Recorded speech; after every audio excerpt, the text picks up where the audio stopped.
Hello, my name is Bridget McCarthy, and I will be presenting about Uber today. I'm sure mostly everyone is familiar with a popular rideshare app based in San Francisco, Uber. Founded in March of 2009, Uber Technologies was the first company to provide a service that connects riders to drivers through a digital app. After the app was released, Uber's powerful platform business and popularity grew exponentially. To compare growth, Facebook took 7 years to reach a valuation of $50 billion for a private venture capital-backed firm, while Uber took only 5. Today, Uber is responsible for transporting millions of riders daily while also continuously expanding in the US and abroad. Although Uber riders are transported in a similar way to taxis, Uber's ability to differentiate themselves in several ways created monopolistic power. Additionally, Uber was the first company to create the rideshare industry, giving them an initial leg up when other competitors began to enter the market. One of the ways Uber differentiated themselves is through their pricing model. While taxis use a pricing model that is fixed by regulation, Uber uses dynamic pricing. Airlines and hotels also use dynamic pricing, meaning that fares and fees go up or down based on real-time supply and demand. This means that during a snowstorm or on popular holidays such as Halloween or New Year's Eve, Uber rides can cost hundreds of dollars. Additionally, Uber offers a variety of services including Uber Green, Uber X, Uber XL, Uber Black, and many more, while the taxi industry only offers one. Within months of its San Francisco launch, the local Metro Transit Authority and the State Public Utilities Commission ordered Uber to cease and desist. They labeled Uber as an unlicensed and illegal taxi service. Many other major metropolitan areas such as New York City, Los Angeles, Toronto, Paris, London, Berlin, and Delhi followed suit while Uber ignored all warnings and continued operating.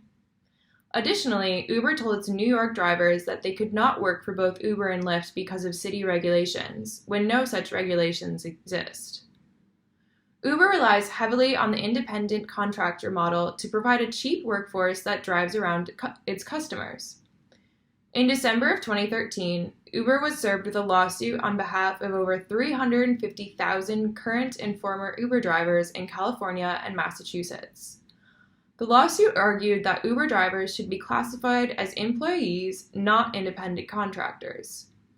The lawsuit also wanted Uber to be responsible for providing things like benefits, meeting the minimum wage, and reimbursing drivers for expenses, especially when they are working over 40 hours a week. In June of 2012, Lyft entered the rideshare market and became Uber's first legitimate competitor. Instead of focusing on improving customer satisfaction and innovating their own services, in 2014, several Uber employees ordered and canceled around 5,560 Lyft rides in an attempt to poach the competition. In January of 2017, a depressing report from Bloomberg came out that exposed Uber drivers' culture in California. Many drivers were known to sleep in their cars to maximize earnings. By doing so, they were able to stay in areas where fares are higher.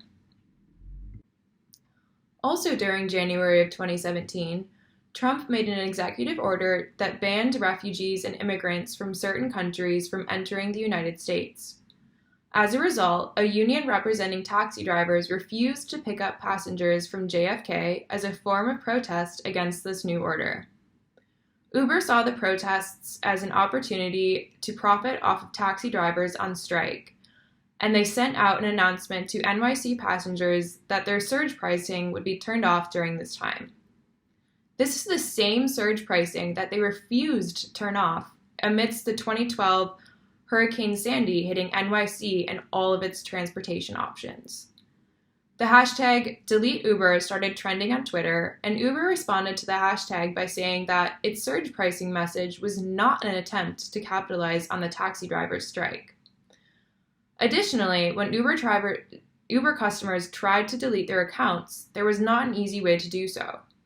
Prior to this incident, there was not an automated process for Uber that allowed users to delete their accounts. Due to the high volume of deletion requests following the trending hashtag, Uber was forced to create an automation process quickly.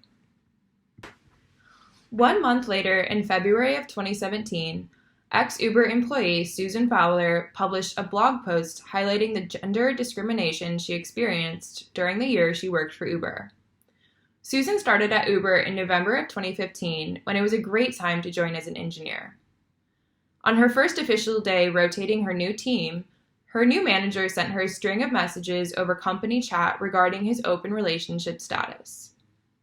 He added that he was having a hard time staying out of trouble at work because he was looking for women to have sex with. Susan immediately took screenshots of the chat messages and reported him to Human Resources.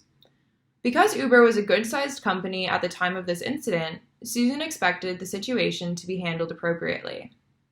To her surprise, she was told by both HR and upper management that even though Susan clearly experienced sexual harassment and was being propositioned by her manager, because it was the man's first offense, they were going to give him a warning and a stern talking to. They also added that they just didn't feel comfortable punishing him for what was probably just an innocent mistake because he was a high performer. Susan was then given 2 options. She could either find another team and never have to interact with this man again, or she could stay on the team but understand that she would most likely get a poor performance review when the time came around. Even though it was in the company's best interest to keep her on that team strategically, she eventually left that team and took a few weeks to learn about other teams before landing anywhere. As Susan began to meet more women engineers in the company, she began to hear stories of their own experiences similar to her own. Some women even had stories about the same manager that had harassed Susan, dating way back to before Susan had even joined the company. It was obvious that HR and upper management were lying about Susan's situation being this man's first offense. In turn, Susan and the other women that had reported him in the past decided to all schedule meetings with HR, insisting something be done.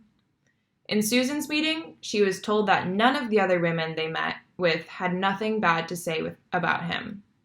Soon after, the women gave up on Uber HR and their managers. The man eventually left the company for reasons supposedly unknown. While all of this was going on, there was a political war raging within the ranks of upper management in the infrastructure of the engineering department. It seemed like there was every manager fighting their peers and attempting to undermine their direct supervisor so that they could have their job. As a result, projects were abandoned left and right, organizational priorities got changed from one day to the next, and very little got done. Everyone worked under the fear that their teams would be dissolved, there would be another reorganization, and they would have to start on another new project with an impossible deadline. Shortly after Susan's blog post was published, Uber's SVP of engineering was forced to resign after it was revealed that he had undisclosed allegations of sexual harassment at his previous place of employment, Google.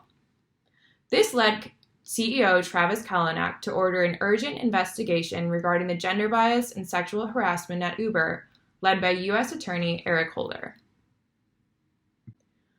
February of 2017 was a tough time for Uber. During that same month, a video surfaced of CEO Travis Kalanick in a heated argument with his Uber Black driver regarding decreasing fares over the past few years. His driver shared with Kalanick that Uber's pricing change forced him to declare bankruptcy. Kalanick ended the conversation by slamming the car door while saying, "Some people don't like to take responsibility for their own shit. They blame everything in their life on somebody else. Good luck." Hours later, the video was published by Bloomberg, in which Kalanick responded to by apologizing through a statement on Uber's blog. He announced that he'd be seeking leadership help and that he needs to grow up. A few days later, in early March of 2017, news broke about a secret software called Greyball, which Uber used to tag and sometimes track officials who might hurt the company's business.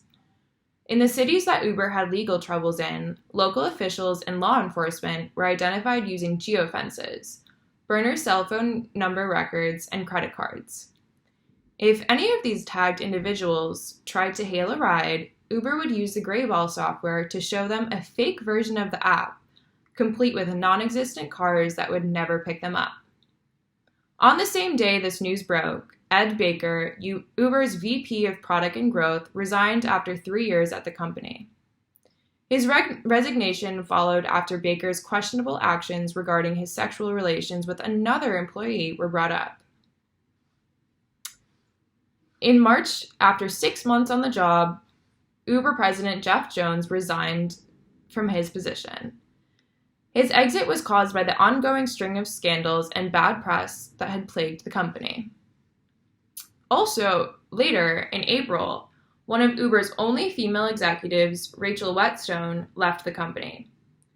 Rachel joined the company after several successful years at Google and was Uber's SVP of Global Public Policy and Communications. While many of Uber's employees served as Kalanick's yes man in hopes of getting a raise, Rachel had already earned a healthy amount from her time at Google. In turn, she was one of the only people who spoke honestly with Kalanick. Her honesty made her a powerful woman at the company, and many troubled employees came to her seeking help. As more people continued to share their negative experiences, she became increasingly angry and began to view Uber from a different perspective. She saw a company that needed to grow up, but knew it wouldn't while Travis Kalanick was still CEO. She threatened to leave many times, but was often persuaded to stay by Kalanick. However, after finding another troubling news article regarding Uber's executives, she quit. The news article exposed Kalanick and several other Uber executives for visiting a South Korean escort service disguised as a karaoke bar. Finally, in June of 2017, the results of the internal investigation led by U.S. Attorney Eric Holder were presented to Uber. The firm also released around 50 recommendations to improve Uber's workplace culture. Shortly after, Kalanick formally resigned as CEO after he was pressured by key investors. Although Kalanick formally resigned as CEO, he is still very much involved in the company. While he is not CEO and chairman anymore, Kalanick is still an active member of Uber's board of directors. Additionally, his resignation may have been too late, as his years at Uber have contributed too much time to the company's DNA through founder imprinting. When company founders define and shape an organization's culture, this can persist for many decades, even after they leave. This can have both positive and negative outcomes, but unfortunately in Uber's situation, Kalanick's founder imprinting has left an overall negative effect on Uber's company culture.